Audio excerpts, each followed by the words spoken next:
மீண்டும் கையெழுத்திட வந்திருக்கிறார் செந்தில் பாலாஜி. சென்னை திருவல்லிக்கேணி காவல் நிலையத்தில் மீண்டும் ஆஜராகி கையெழுத்திட வருகை புரிந்திருக்கிறார் செந்தில் பாலாஜி. விவரங்களையும் இந்த செய்தியாளர் ராகவேந்தர் விவரிக்க கேட்கலாம். ராகவேந்தர், வணக்கம். செய்தி குறித்த முழு விவரம். வணக்கம். செந்தில் பாலாஜி மீது அடுக்கடுக்கான முறைகேடுகள் தொடர்பான வழக்கு பதிவுகளானது தாவேகா அரசாணை தற்போது செய்து கொண்டிருக்கிறது. அதன் அடிப்படையில் முதல் கட்டமாக டிரான்ஸ்பார்மர் ஊழல் முறைகேடு, அதனை அடுத்து தாவேகா எம்எல்ஏக்கள் பேரம் பேசப்பட்டது தொடர்பான ஒரு வழக்கு. இதனைத் தொடர்ந்து டாஸ்மாக் முறைகேடு தொடர்பாக லஞ்ச ஒழிப்புத்துறை தற்போது வழக்கு பதிவானது அவரை செய்திருக்கிறது. இதனைத் தொடர்ந்து அதாவது தாவேகா எம்எல்ஏக்கள் பேரம் தொடர்பாக அவரது இது தொடர்பாக கைது செய்யப்பட்டவர்களின்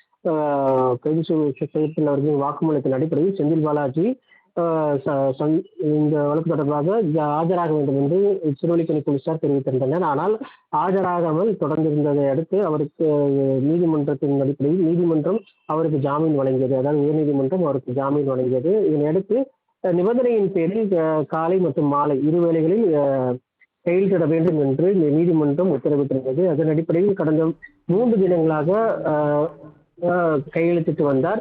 இதனைத் தொடர்ந்து டாஸ்மாக் முறைகேடு தொடர்பாக மற்றொன்று வழக்கு பதிவானது செய்யப்பட்டதை அடுத்து அவர் கடந்த 2 தினங்களாக, அதாவது 3 தினங்களாக கையெழுத்திடாமல் இருந்திருந்தார்.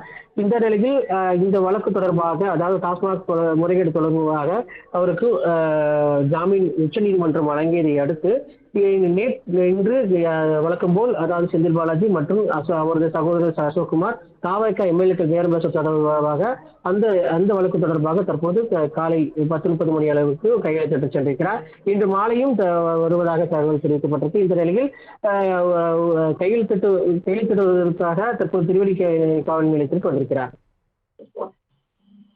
விவரங்களுக்கு நன்றி ராகவேந்தர்.